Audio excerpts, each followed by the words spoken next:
Hey, greetings and salutations, folks. Andy White here. And I'm just getting ready here to do a very special Open Up the Doors supplemental, a Rush Limbaugh tribute. We got a snowstorm going on here at the east end of Long Island, so I wasn't able to do my normal FM radio broadcast today. And with the passing of Rush yesterday, I really wanted to do a special Rush tribute. You know, I've been doing a series on the Great Reset, as most of you know, who have been, tuning in regularly, and I was going to continue that. The original plan was to continue with the Great Reset series I was doing this week, and then with the sad passing of Rush Limbaugh yesterday, everything changed, and I decided I was going to just put off on the series I was doing because I really want to just share some things regarding such an amazing career of an amazing man over the last 33 years. And I'm just going to wait and see if a few people hop on here before I start really getting into stuff. I would hopefully the notifications went out, and I'm just going to type up something here. I'm going to try and keep an eye on the chat here. I see Debbie Whitmer is there on the chat. Thanks, Debbie, for joining in. Connie Richardson, thanks for Connie for joining in. I'm going to just wait a few seconds. Hopefully, some more people will join in. This is being recorded, so I don't know how long I'm going to be. One of the nice things about doing a broadcast from home is I'm not under the gun time wise, like I am with the FM show, and so I don't know how long it's going to be. I got a lot of things here I want to share, but I really do want to. I'm going to try and keep an eye on the chat here because I want you guys to really join in. If you've got memories of Rush, if there was something through the years, and listen, 33 years, there's so many things. But I want this to be interactive as much as possible, even more so than I do on my FM show. And, maybe we go 40 minutes, 45 minutes, maybe an hour, depending on how many people do join in and do connect with us here. So I just want this to be, like I said, a really interactive broadcast. Excuse me. Got to keep this mouth wet here, and otherwise I'll keep chopping my lips here. All right, I'm going to just give it a few more seconds here, see who else joins in. But I hope everybody's doing well. As I said a moment ago, we're under a snowstorm here, and the snow turned to sleet and hail about an hour ago. Then it's going to turn back to snow overnight. We got already, I think, over 5 inches now. And that 5 inches is getting compacted down with some ice. So I wasn't going to drive into Sag Harbor today. There was no way I was going to do that. But also, before I really get into some things here, this is being recorded. So no matter what happens, unless my power goes out, you guys out in Texas and out in the Midwest, you know what that's like with having no power. And our prayers go out to you, the things that are going out over there in the Midwest with the power grid going down and stuff. But my Wi-Fi here has been going in and out all day, so I'm really hoping. In fact, I just saw that the camera just froze up there. But this is the deal. Okay, it reconnected. I got several different things going on here, but I'm going to keep plugging away, and I'm really just going to share my heart. There's so much that could be said. There's so much that could be said. We couldn't cover it all, but I think I'm going to start. I was waiting for a few more people to jump in, but like I said, I'm kind of dependent on the Wi-Fi, and the way the Wi-Fi has been cutting in and out all day here, I don't want to lose it before I even start. So it's just. It was so sad yesterday. It was just when I heard the news, me and my wife were driving. I forgot where we were going, actually, honestly. Oh, yeah, we were just going uptown to do some shopping. And the news came across my news stream, and I just started, just going, moaning, oh, no, oh, no, oh, no, oh, no. it was just sad news. It really was sad news, breaking my heart. But I want to do this tribute to Rush.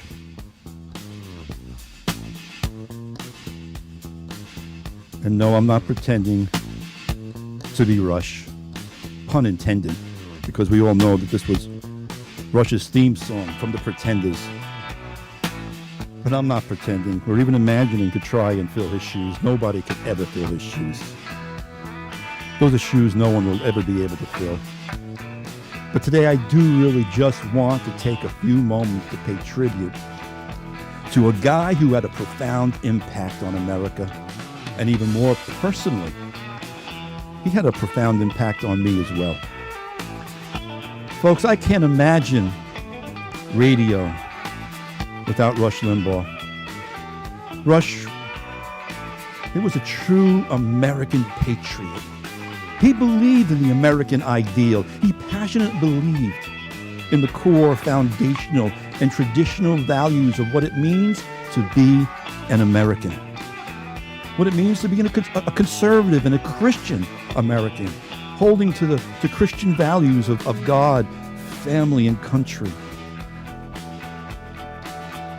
I can't imagine what it's going to be like to not hear this intro at 12:06 and 1:06 and 2:06 on the radio. I don't know if there's any plans. I haven't heard anything. I haven't heard any plans of them continuing with the Rush Limbaugh show. Like I said, no one could fill the shoes. I haven't heard any news. Maybe some of you have heard some things that maybe you can even share. I don't know if they're going to continue with the EIB broadcast and just keep it up as the Rush Limbaugh show as the flagship with other people filling in. I don't know. I don't know what those plans are. But be that really neither here nor there right now. I've listened to Rush. I've been listening to Rush, and I've followed Rush from the very, very get-go when he first came on. Well, in the New York area, when he first was syndicated in 1988, he had been doing his show in Sacramento for a few years before anybody knew about him, except that somebody did hear about him there and said that they wanted to syndicate him because they just said, this guy has got talent on loan from God. Now, I'm going to get to that in a moment.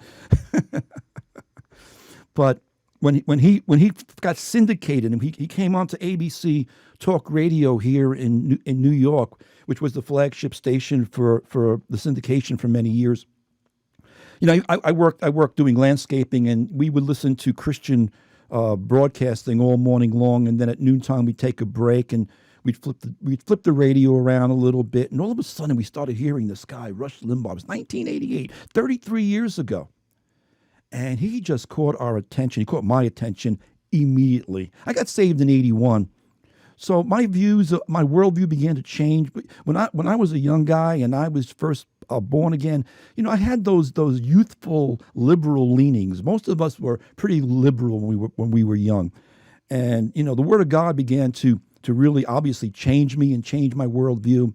And then 6-7 years into me walking with the Lord, I started hearing this guy, Rush Limbaugh, and he had a profound effect on me because the things he was saying from a quote-unquote secular radio show, from a secular point of view, were resonating with me with the principles of the Word of God, what I was seeing in the Word of God. And like I said, I've been following him all these years. And though I obviously didn't know him personally and I never met him, that would have been awesome to have met him. I never, believe it or not, in 33 years, I never even called his show. I just never called into his show. I feel bad about never calling in before. I think I might have tried a couple of times to call in, but I couldn't get through. And then I was always kind of like, I don't know, I'm going to go on the radio. This is before I had my radio show. I've been doing radio now for myself here for about 7 years.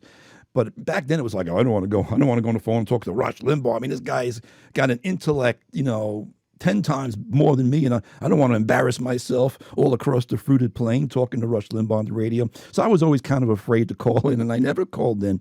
But I'm kind of bummed out that now I'm bummed out that I never did. But the thing about Rush is, I really, really feel like I did know him, even though I didn't know him personally. Rush had a way of connecting with the audience that was amazing, and especially when you listen to him day in and day out. And I love the man. I absolutely.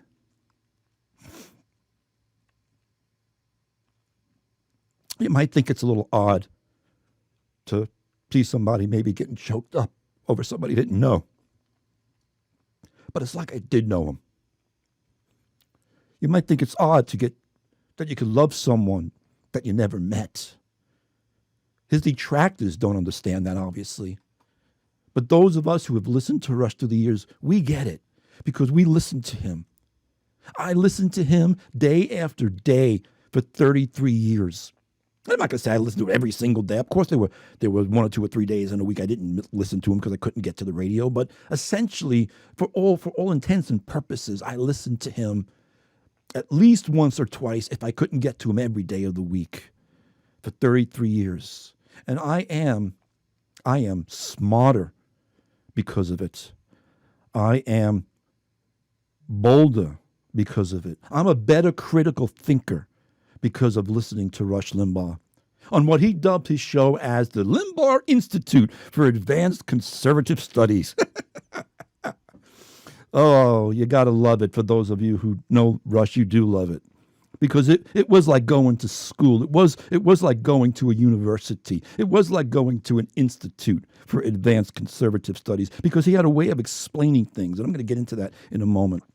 But before I get into that, I want to read a little bit of how his passing was first reported on Fox News. The first report I saw when it came across the news feeds, Fox reported it this way. Rush Limbaugh, the monumentally influential media icon who transformed talk radio and politics in his decades behind the microphone, helping shape the modern-day Republican Party. He died Wednesday morning.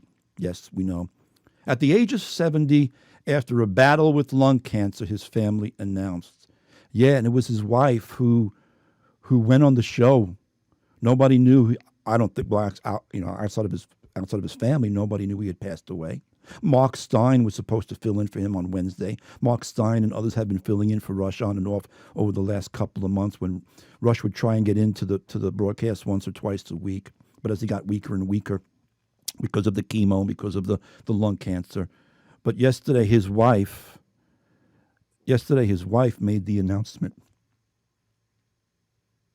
But that must have been something. Well, I don't know how she. I listened to the whole thing. I'm not going to play the audio clip. It was like almost 10 minutes long. I don't know how she kept her composure though. I'm losing my composure. Like my kids say, Daddy, you cry over everything. But yesterday on the show, Catherine said, losing a loved one is terribly difficult. Even more so when that loved one is larger than life. Rush will forever be the greatest of all time. Yeah, he will be. And when her voice came over the airwaves, it was like, hi, I'm Catherine Limbaugh, and I know I'm not the Limbaugh you were expecting to hear today. But Rush learned of his stage 4 lung cancer about a year ago. It was January 2020. And right after the news broke of his lung cancer, and he publicly went with it, many of you probably remember. I'm sure we all remember that President Trump at the State of the Union last year gave Rush the Presidential Medal of Honor. What a moment that was! And President Trump said at that time, "Thank you, Rush, for your decades of tireless devotion to our country." And it was, like I said, he was a patriot. Rush was quick-witted. He was funny. And despite what his detractors wrongly thought about him, and they really did think a lot of wrong and bad things about him. See, Rush didn't really take himself seriously. That's what a lot of people don't get. That is something that his detractors really didn't grasp because they take themselves very seriously. They think they're smarter than everybody else that's in the room. So they really didn't get his detractors and those who impugn him and those who hate him. They didn't understand his snark. They didn't understand his satire. They didn't understand his humor. They couldn't get a grasp on his tongue-in-cheek humor. The things that those of us who knew him, and I say I knew him from afar. Obviously, I didn't personally know him, but it's like you get to personally know somebody. And all those Rushisms that we heard through the years, it's like I can't even remember all of them because they actually changed through the years. But there was a couple of ones that were fundamental. This is Rush Limbaugh, with talents on loan from God. That drove the left crazy. That drove his detractors crazy when he would say, with talent on loan from God. You see, they interpreted that as him being arrogant, when in fact it was just the opposite. It was his recognition of one. Actually, there was a couple of things. There was a couple of things in that statement, with talent on loan from God, that Rush was doing. One, he was actually showing his humility, that he recognized that his talents did come from God, that the things that he was being successful in did come from God. But the reason he even said it the way he did is because he in the back of that, the backstory of that is he knows the left doesn't believe in God for the most part. They hate God. So it was almost like a dig on them. It was him showing humility and being forward and upfront about where he believed he got his talent from, at the same time sticking his finger in the eyes of the left, with talent on loan from God, with half my brain tied behind my back, just to make it fair. See, they didn't get it. And they didn't get it because something else that Rush always used to say, here I am, Rush Limbaugh, greeting everybody all across the fruited plain, having more fun than a human being should be allowed to have, because Rush had fun doing what he was doing. He didn't take himself, crazy seriously. Some of us take ourselves way too seriously. Like I said a moment ago, and as those of you who are listening to this broadcast, I've been on the radio now 6 going on 7 years, and there are things I do that I'm not purposefully mimicking Rush on, but I've listened to the guy for 33 years. There's so much in there that just is in there unconsciously. Like when I started saying on my broadcast, the fusion of heart, mind, and soul, and I want to welcome everybody all across the fruited plain, I realized after the first time that I said that, because when I said it spontaneously, that is how Rush greeted his audience. And I didn't do it on purpose. It just started coming out, which is the reason I did add something to it. When I welcome people on my Open Up the Doors broadcast, I say, I want to welcome everybody from all across the fruited plain and all around the spherical globe. Yes, I just added something to it to bring it a little bit beyond where it was, because when Rush started his broadcast in 1988, there wasn't an internet. I bet you Rush would have started saying it back then too, all across the spherical globe. But he was, he was so many things to so many different people. Ditto heads. For years it was ditto heads. Then it was El Rushbo. Then it was the Maha Rushi. It wasn't a cult. It was a family. Some people say, it was so cultic. No, they take themselves too seriously. Because all of those things his followers understood were humor, were satire, were snark, and they were titles that he was just being affectionately called because he had a connection with his audience. He really did. Before I move on, I want to just take a look because I want to have a connection with you guys too, because I want to see what folks are saying here on the YouTube stream. Oh, something I forgot to do. I don't know. Debbie Whitmer, if you're there, I think you are. Could you do me a favor, please?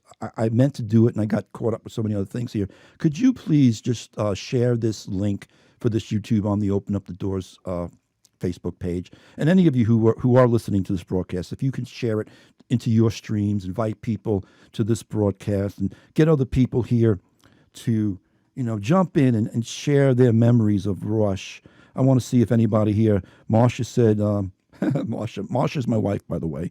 Marsha on YouTube here is saying, my memory is driving on a trip anywhere. Yeah, she there she is. She's testifying to this. My memory is driving on a trip anywhere, with or without the kids. as everyone knows, radio signals go in and out when traveling. Andrew would blast through the static. Yeah, we'd be driving through the mountains, and I'd be like looking for Rush on the car radio. Oh, I can't believe we lost that radio signal. Put it on scan. Put it on scan. Let's see if we can. There's got to be another station we can pick them up. Yeah, so Marsha's remembering that. Keep, just keep sharing your memories. All the while, Andrew would be yelling at the static. Yeah. But if any of you guys have memories you want to share here on this tribute to Rush Limbaugh, please feel free to jump in on this comment stream, on this chat stream here on YouTube, and jump in and join the conversation. I really want this to be something that is like a family memorial, a tribute to Rush. So where do I want to go from here? I got so many things I want to share, but I want to keep going back and forth, looking at that stream, like I said, looking at those comments, because I want to really bring you guys into this here. But through the years, Rush had all these hilarious song parodies. I remember when I first started listening to Rush. It was '88. The first Iraq War with the first President Bush started in '91. And Rush put together this. It was supposed to be like an ongoing a drama of the Iraq War, and he got all these different people to play different parts as he scripted. It was like a play, and he had all these songs: bomb, bomb, bomb, bomb, bomb, Iraq, bomb, bomb, bomb, bomb, bomb, Iraq. And he got different people, famous people, to play different characters that were in politics at the time. He got Ringo Starr. Ringo Starr starring as Yasser Arafat. It was hilarious, because if you really looked at a picture of Ringo Starr in one of those I forgot what they call them, not a hijab. I forgot what they call those things that Arab men wrap around their heads. There's a name for it, but I can't remember it offhand right now. But if you saw Ringo Starr in one of those things, he looked like Yasser Arafat. But then he got Bella Abzug to play Jabba the Hutt from Star Wars, and there were so many others I can't even remember now. I mean, it was 33 years ago, but that was the kind of Rush knew how to make points in this humorous way. Rush knew how to make the complex simple. He made the issues of the day easy to understand, and you can't overestimate, you can't overemphasize that he always did it with humor and with wittiness and with satire and with irreverence at time. And as I said a moment ago, his enemies and his detractors just never got it. They didn't understand it. And I am reminded of what the scripture says. The darkness can never comprehend the light. And I'm not trying to say that Rush was a light like Jesus, but Jesus, when he said that, was really just making a very, very, very general point. Darkness does not comprehend the light. The light shines in the darkness. The truth is out there, and people just reject it. But I don't want to digress too much. But Rush, he passionately believed the things that he believed. He wasn't a phony. He said many times our beliefs as conservatives, and I should say as Christians as well. And Rush was a Christian. I'm going to get to that, in a moment. I'm going to get to that before this broadcast ends. But as conservatives, and especially as Christians, our core beliefs do not change. They don't change. Administrations change. Times and seasons change. Politicians change. But our core beliefs are not contingent upon these external things. Our core beliefs cannot change and do not change with the winds of change. And that's why Rush was able to endure 33 years.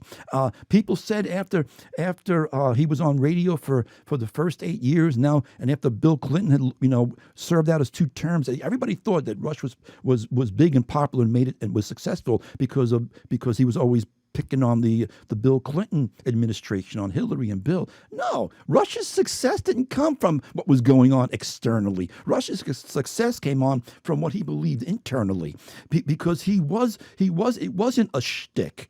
Let me put it this way: what he believed wasn't a shtick. He did his radio program in a lot of ways doing shtick with his humor, as I said, and his song parodies. But what he believed wasn't shtick. He believed what he believed passionately, seriously. And he could explain, and this is the thing, folks, this is what made him so different in so many ways. Rush could explain conservative values in plain and simple ways that everyday people could understand. And that's why so many everyday people all across the fruited plain would tune in and listen to Rush. It's why the left called him the most dangerous man in America. He was dangerous only to them. He was dangerous only to the lefts and the liberals. He was dangerous only to their agenda. He was dangerous because many who thought they were liberal would listen to Rush and realize he made sense, and they would become conservative. I listened to a podcast from someone I know just last night, and that was her testimony, how she was a young black woman when Rush started his show, and she hated him before she ever heard of him because, and I'm going to get to that in a moment, but she hated him simply because, well, of what the media would say, this right-winger, this racist. But she decided to listen one day, this young black liberal woman. And she said, I started listening to him. He made a lot of sense. And I'm thinking, well, this is her testimony. I just listened to it last night. She said, somebody ought to tell this guy he's not a conservative. He's a liberal. He thinks like me. That's what she said. And then after a few weeks, she started realizing, wait a minute, maybe I'm not a liberal. Maybe I'm a conservative. And that's why Rush was the most dangerous man in America, according to the left, because he made sense. Because conservatism really is 99.9% common sense, really. That's why the hardcore ideologues wanted him off the radio. That's why they tried to take Rush off the radio every day for 33 years, because he was the most dangerous man in America, only to their agenda. And like I said, he made the complicated understandable.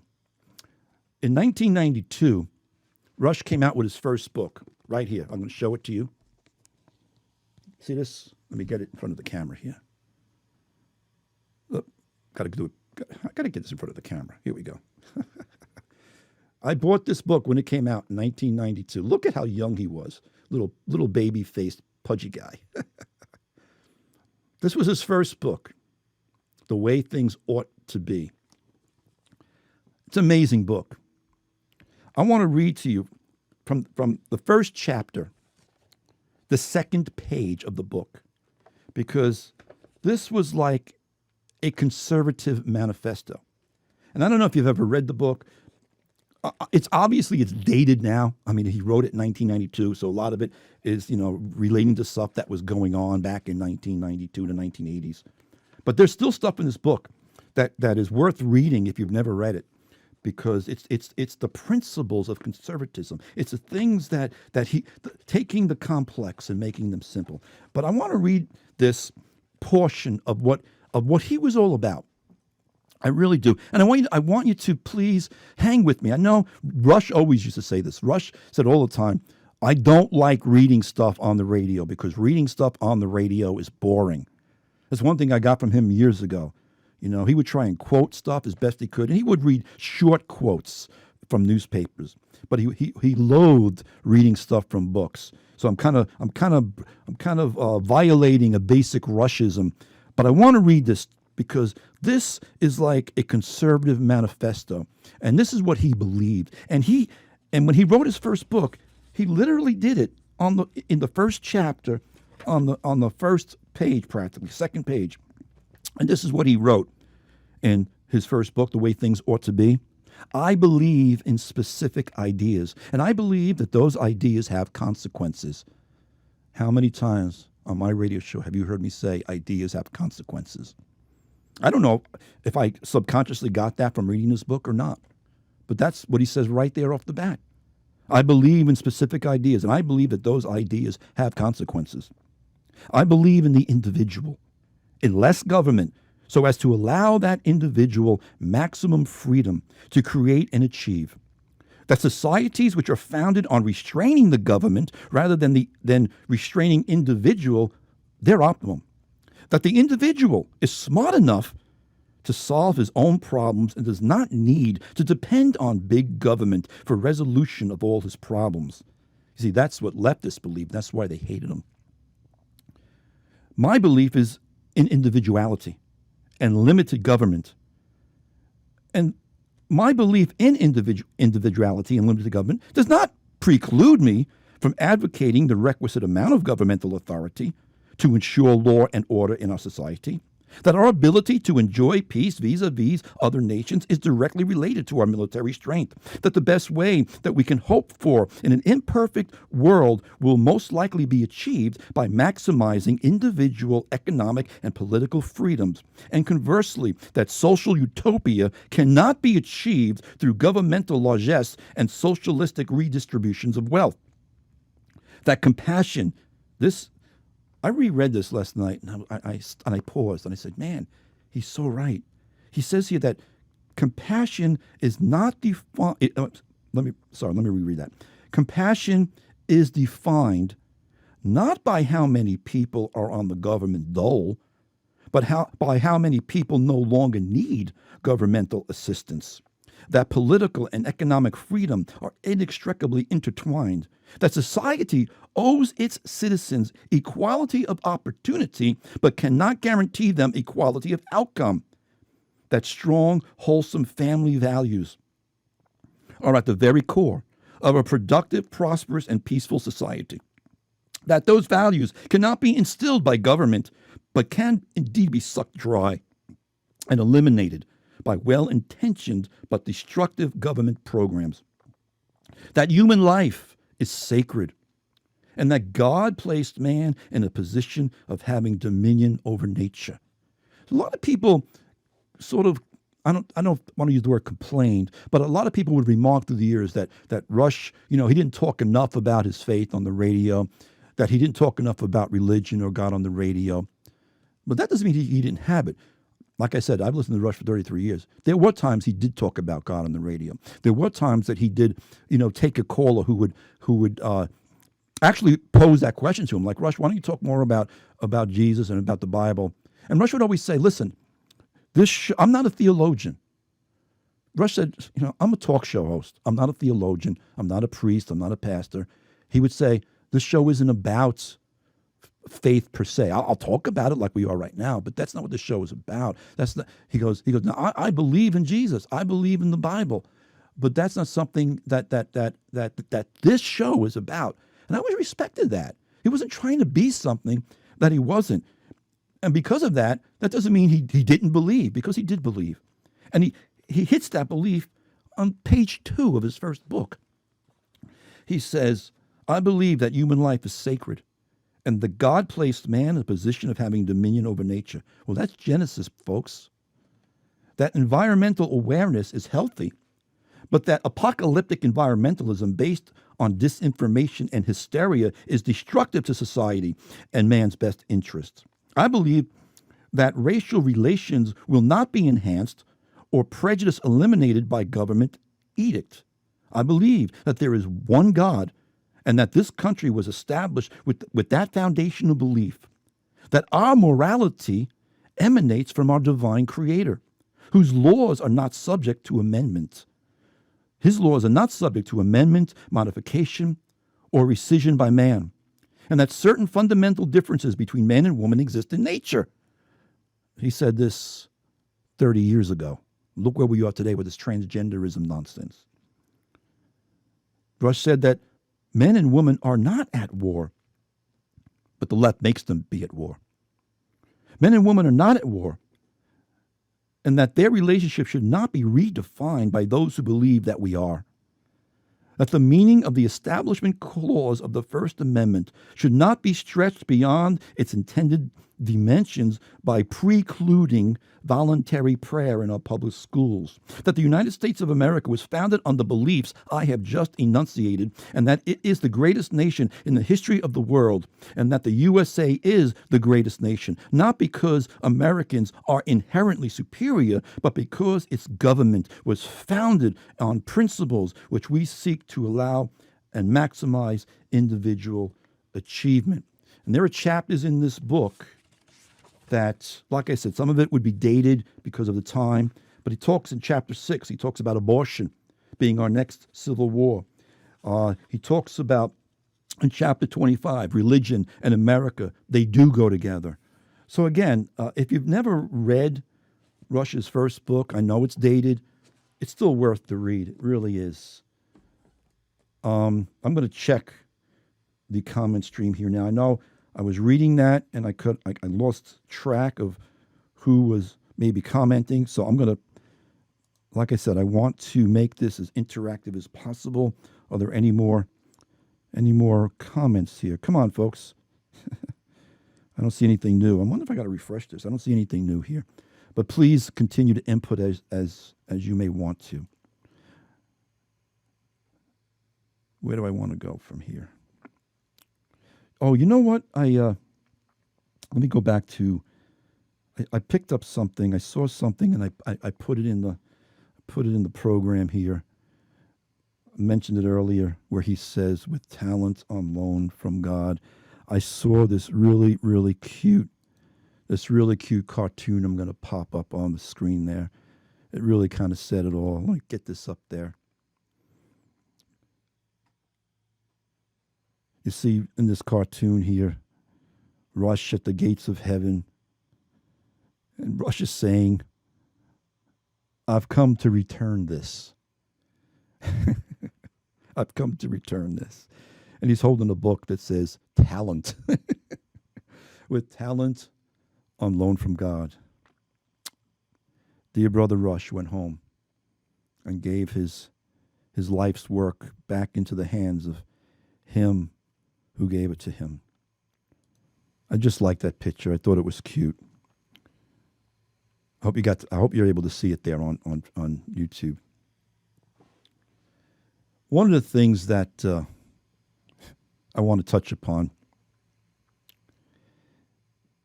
one of the things that Rush used to say all the time was, "Many feel that I need to be balanced with equal time." Wrong. I am equal time. He said that so many times, especially back in the 80s when they were 90s, I should say, when they were trying to reintroduce the fairness doctrine. The fairness doctrine in radio was a doctrine that they held for a while and then scrapped because it was a disaster. But the liberals wanted to bring the fairness doctrine back because of Rush Limbaugh. What the fairness doctrine meant was that every radio show had to have every radio show had to have 2 points of view on it to make it equal. So, if Rush would be bringing forth his conservatism, then immediately somebody would have to bring forth their liberalism. Now, that might work for some shows, but Rush said, "I ain't doing that." I am equal time. Rush broke on the scene. Liberals owned the print media. When Rush broke on the scene, ABC, NBC, CBN, CNN, they were all liberals, still are. They owned the media. AM radio was dying when Rush broke on the scene. There was virtually no daily conservative talk show host. There was none on his level. He really basically saved AM radio. But here's the point. It was true. Rush would say it all the time. I am the balance. The left has the print media and the mainstream media. We don't need the fairness balance here. And he was right. Rush was absolutely right. He was equal time. And he single-handedly, he upset and overturned their monopolistic apple carts, my friends. And we know that the unhinged media hated him.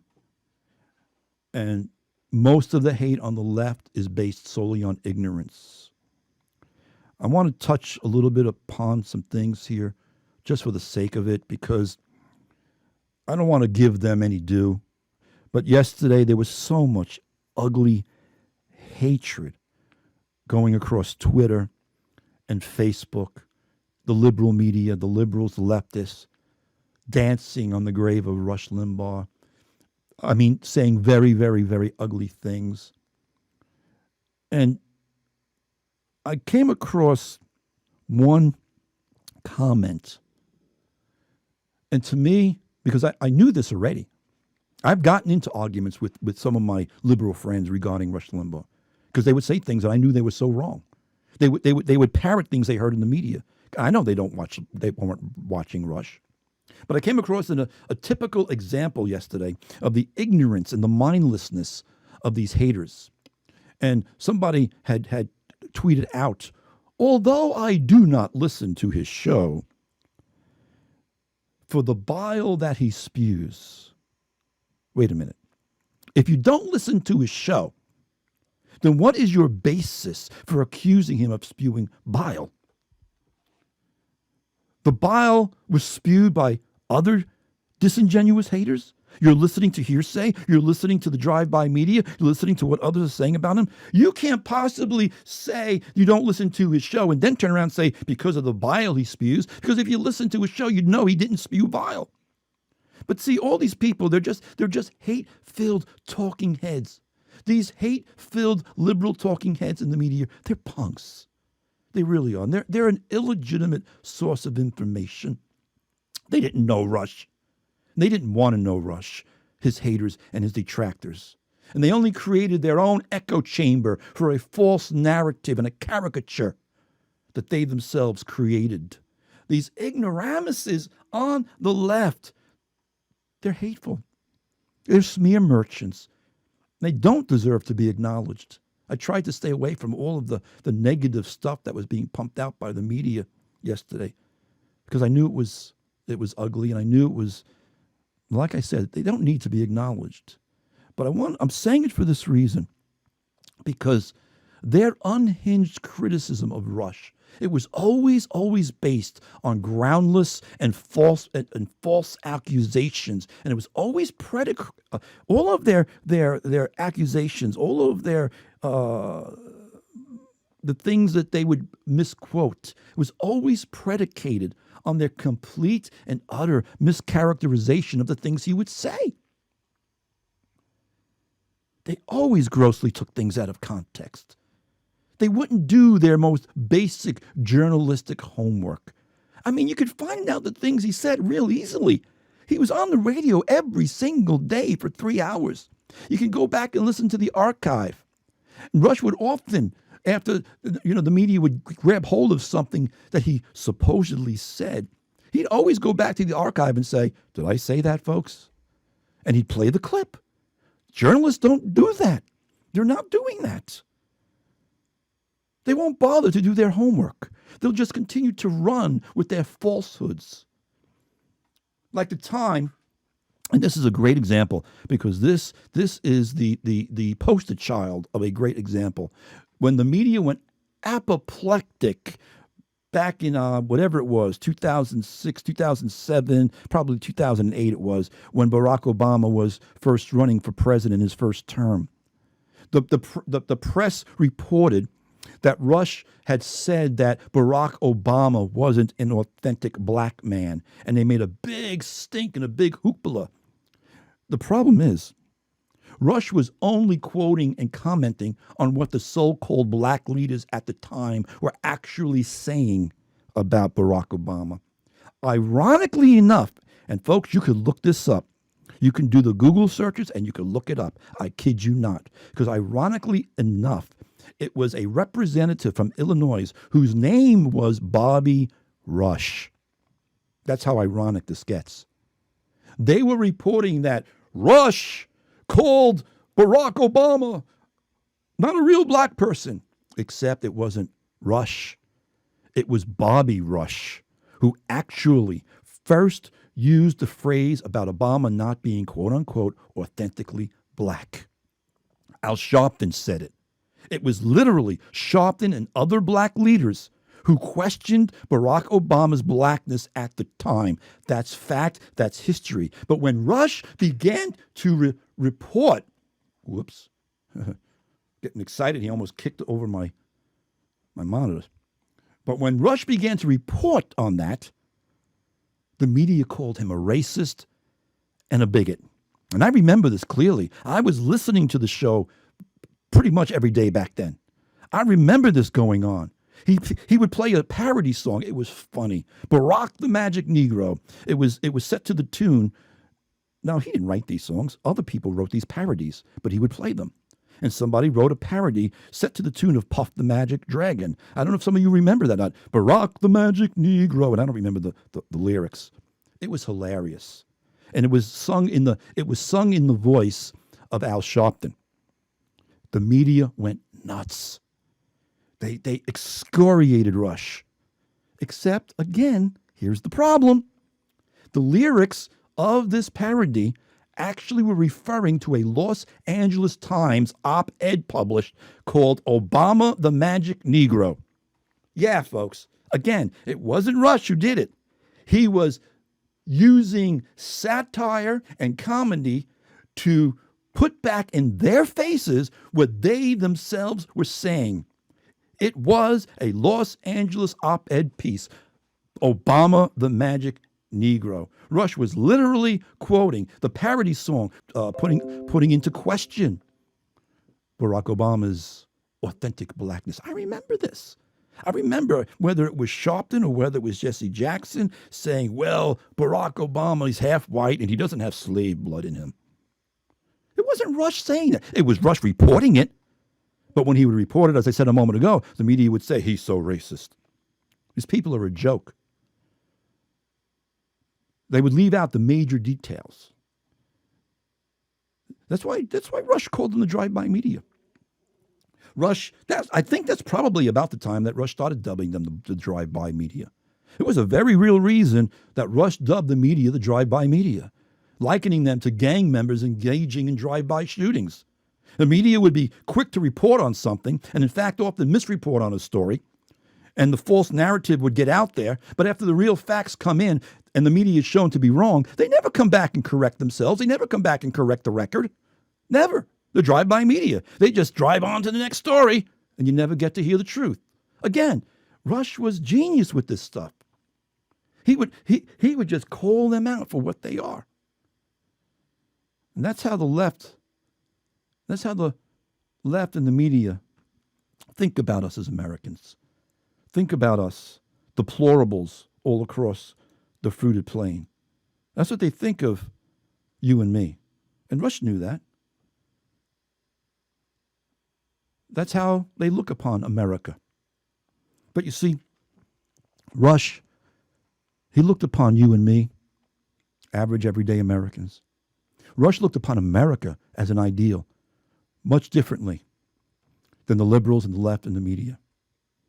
Speaking at a conservative forum, I don't know if it was CPAC or not. I got a quote here. But he was speaking at a conservative forum. And I want to quote what Rush said because this is so true. Rush, in his speech at this conservative forum, said this: we love people as conservatives. When we look out over the United States of America, when we are anywhere, when we see a group of people such as this we see in this room, or such as we see anywhere, we see Americans. We see human beings. We don't see groups. We don't see victims. We don't see people who want to exploit. What we see is potential. We do not look out across the country and see the average American, the person that makes this country work. We do not see that person with contempt. We don't think that person that we're looking at doesn't have what it takes. We believe that person can be the best he or she wants to be if certain things are just removed from their path, like onerous taxes and regulations and too much government. That's what Rush believed. And those are conservative principles. And that's what we believe, not just as conservatives, but as Christians. You see, the conservative values and the Christian values, they dovetail together. Somebody asked me many years ago, why do I have the worldview what I have? I have some progressive liberal friends who claim to be Christians. That's between them and God, of course. I have a problem with liberal Christians and progressive Christianity for a lot of reasons, not to mention when they really go off on their theology, especially. But I can never understand how somebody could read the values of the Bible and be liberal. How you could be pro-choice, pro-abortion, and not be pro-life. How you could want to live off the dole, and let the government take responsibility for your life when the Bible says just the opposite. If you don't work, you don't eat. if you don't labor and produce. God created us to be fruitful and to multiply. That doesn't just pertain to the act of procreation. When you read the Word of God and you get discipled into the Word of God, I find it impossible not to have a conservative worldview. I really don't. And I'm going to begin to wrap this up. I'll look at my my comments here one more time before I begin to wind this down. But everybody's giving their, and rightfully so, their memories, their eulogies, and their writings. There's so many of them out there. Really good writer in the Washington Times, Cheryl Shumley, wrote a great article on Rush. But I like what she said, the very last sentence of her article. She said, "There's just no replacement for Limbaugh. But Limbaugh, out of love for America, out of passion for patriotism, would no doubt want us to try." Yeah, Cheryl, because that's what he believed in. You're not going to fill the man's shoes, but try. Try and live up to what talent that God gives you. Folks, there is that parable in the Bible of Jesus, the parable of the talents. To one he gave, you know the scripture. To one he gave 1 talent, to another 5 talents, to another 10. That's what Rush was referring to when he said,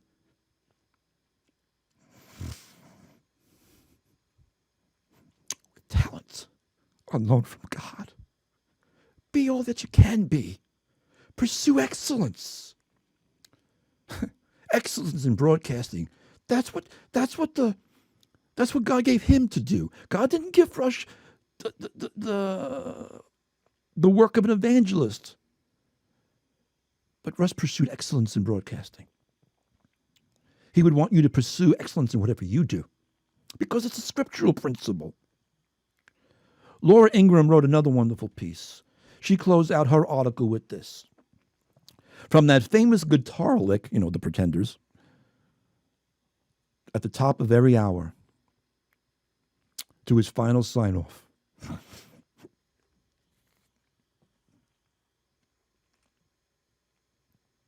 America was blessed to have Rush's talents on loan from God. Forgive me. Excuse me.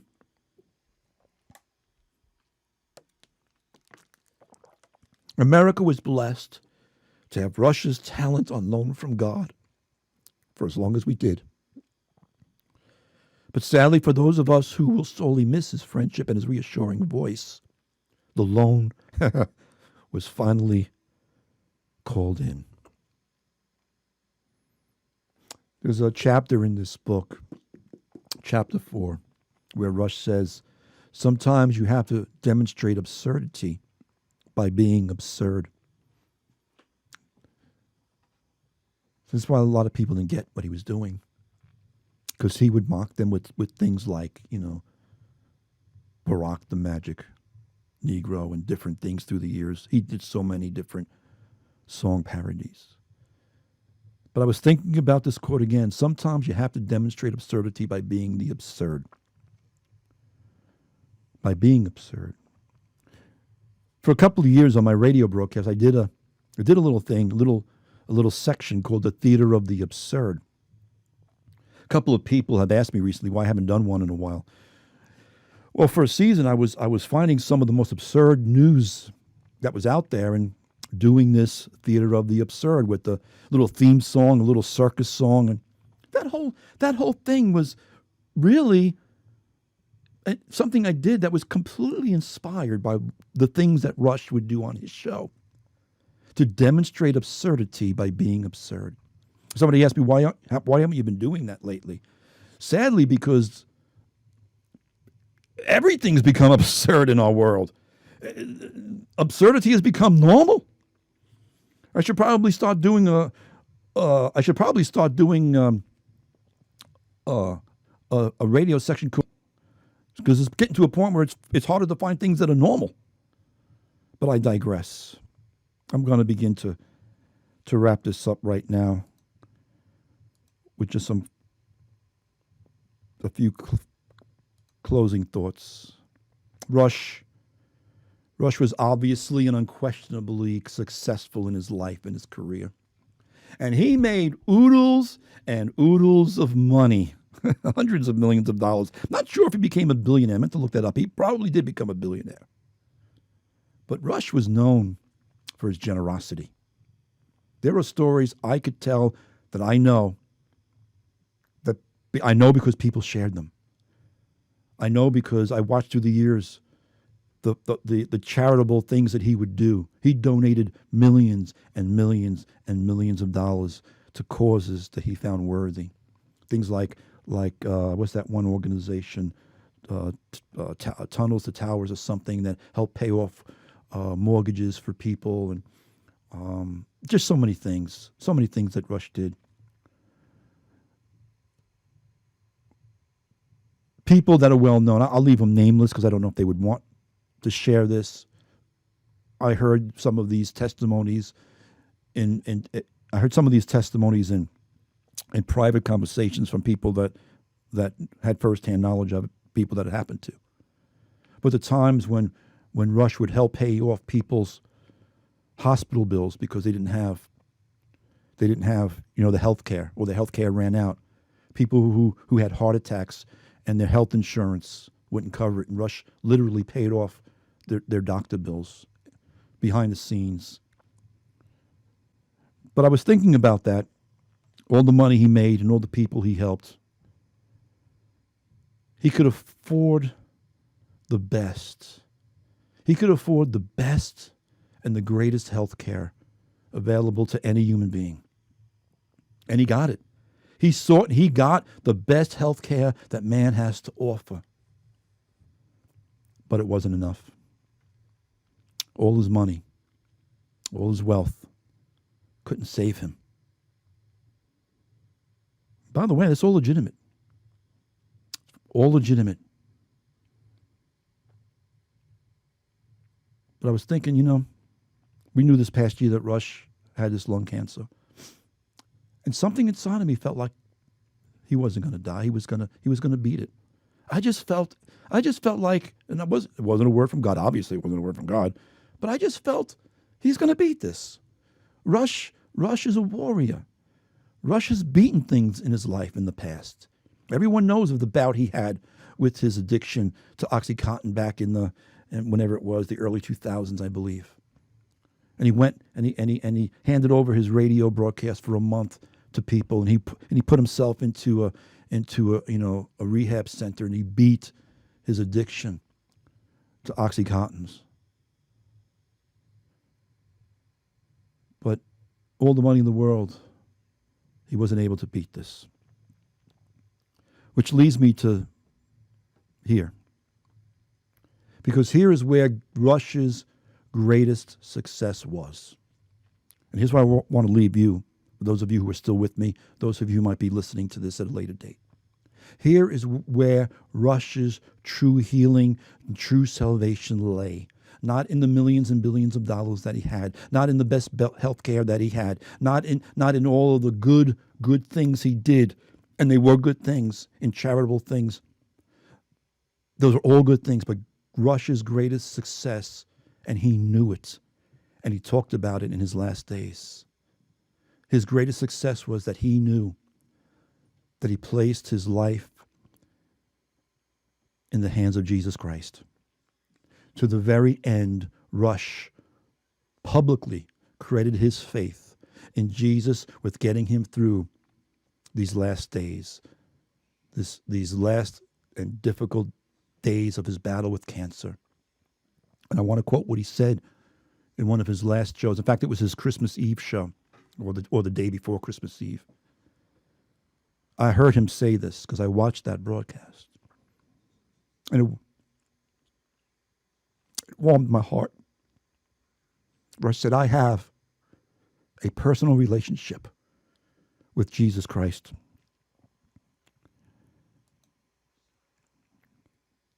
I have a personal relationship with Jesus Christ.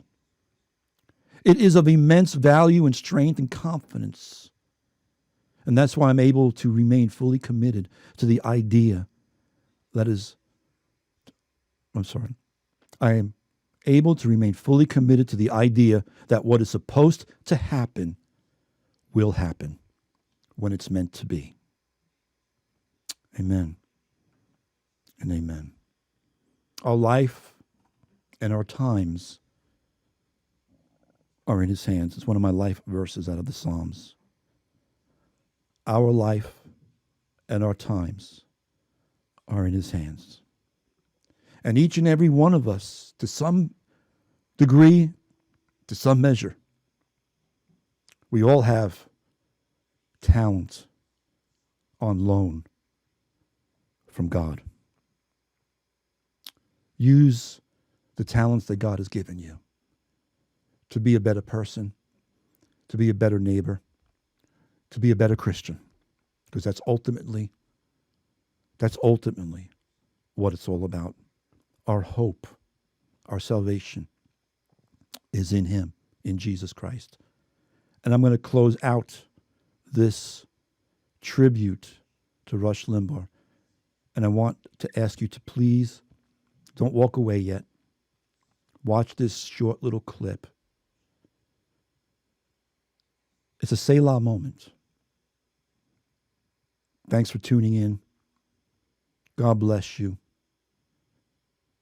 I hope you were edified by this broadcast. Hope it encouraged you. I hope it just accomplished whatever the Lord would have it accomplished. Please watch this clip to the end.